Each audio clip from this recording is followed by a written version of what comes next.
ouvindo o Lorival e pensando nas guerras, e vou jogar aqui a palavra para o Américo Martins. Inclusive, Américo, eu fiquei na dúvida se eu te perguntava sobre o Oriente Médio ou sobre Rússia e Ucrânia.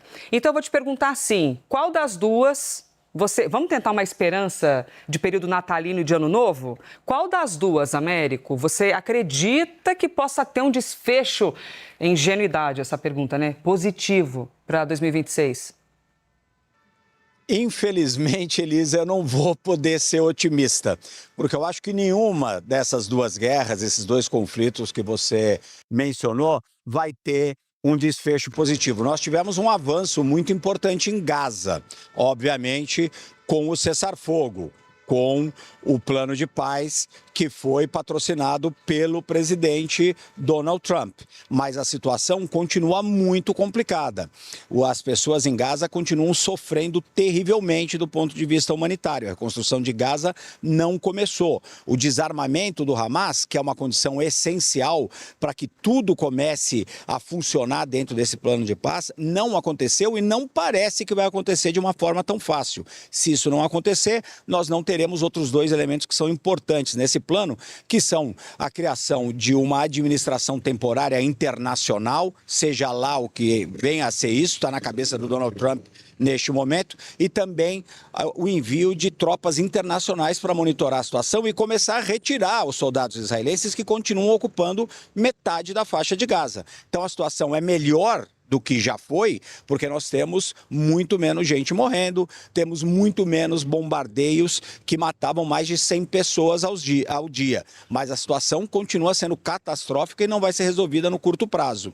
Na Ucrânia, neste exato momento, a gente continua tendo a guerra, tem uma pressão dos Estados Unidos para eventualmente chegar a um plano de paz, mas esse plano de paz é tortuoso e implica também em muitas concessões que são praticamente inaceitáveis para os ucranianos.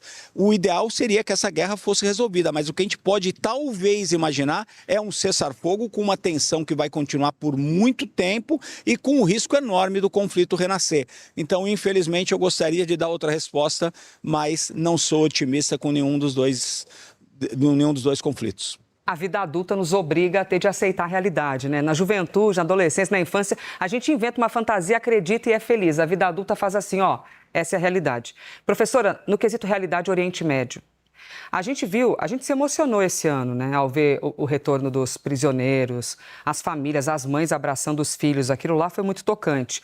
E também se emocionou ao ver que o mínimo, as famílias de quem já morreu, eles queriam, entrega o corpo, me entrega esse corpo de volta. E isso ainda ficou ali meio não 100% resolvido, né? Porque ainda falta muito a ser resolvido. O que esperar? Pois é, Elisa, essa é a nossa maior dificuldade. Quando a gente analisa política internacional, dá para a gente fazer uma análise de superfície, né, que está no campo da conjuntura, e ela varia com um pouco mais de velocidade, então as coisas podem se movimentar em direções diferentes, mas existem elementos que são de estrutura, que são realmente aqueles que importam e que demoram mais a mudar, né, a se transformar. E eu estou dizendo isso porque tanto no caso de Gaza, no Oriente Médio, quanto também no caso da Ucrânia, a gente pode até ter mudanças na superfície, né, na conjuntura, então cessar fogo para cá, um acordo, um arranjo para lá, mas isso não necessariamente reflete alterações no que é mais profundo na estrutura. A estrutura nos dois casos segue marcada por falta de confiança, por dificuldade em encontrar termos de troca que sejam considerados razoáveis para os dois lados. Falta encontrar no campo jurídico internacional meios de se fazer reconstrução. Quando a gente fala em reconstrução, no caso das guerras, não é só de infraestrutura, não é só colocar de pé novamente cidades que foram destruídas. A gente passa pela dimensão humana que você estava falando. Tem a ver com como você lida com trauma, como você reconstrói socialmente esse imaginário que vai ficando muito marcado por ressentimento, por ira. Isso tudo está pouco resolvido, né? No caso da Ucrânia, como o Américo agora dizia, né? Quer dizer, como é que a gente pode acreditar em um cessar-fogo ou no fim de um conflito duradouro quando o que as duas partes desejam são mutuamente excludentes? Um lado quer ficar com território que o outro lado não abre mão. Um lado quer direito de garantia de segurança que o outro lado entende vital e impossível de ceder.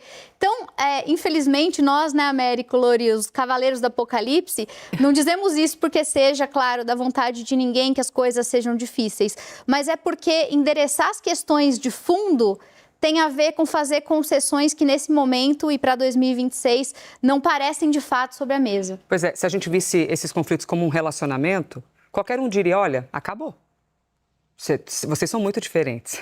E como é que quando a gente olha para a geopolítica, você tem que acreditar, porque o relacionamento existe com as diferenças, mas como é que se entendem quando os dois lados dizem, claro, eu aceito negociar, desde que vocês façam o que eu quero.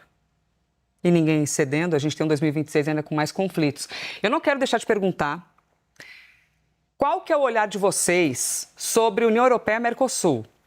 Aliás, Lori, te pergunto sobre a União Europeia-Mercosul ou você ainda quer citar alguma coisa de guerra? Eu quero dizer que quando os relacionamentos estão ruins, é bom porque tem a justiça familiar, né, o direito familiar. Pois é, que ajuda, embasa a decisão, né? Mas a gente entrou numa época em que vigora a lei do mais forte.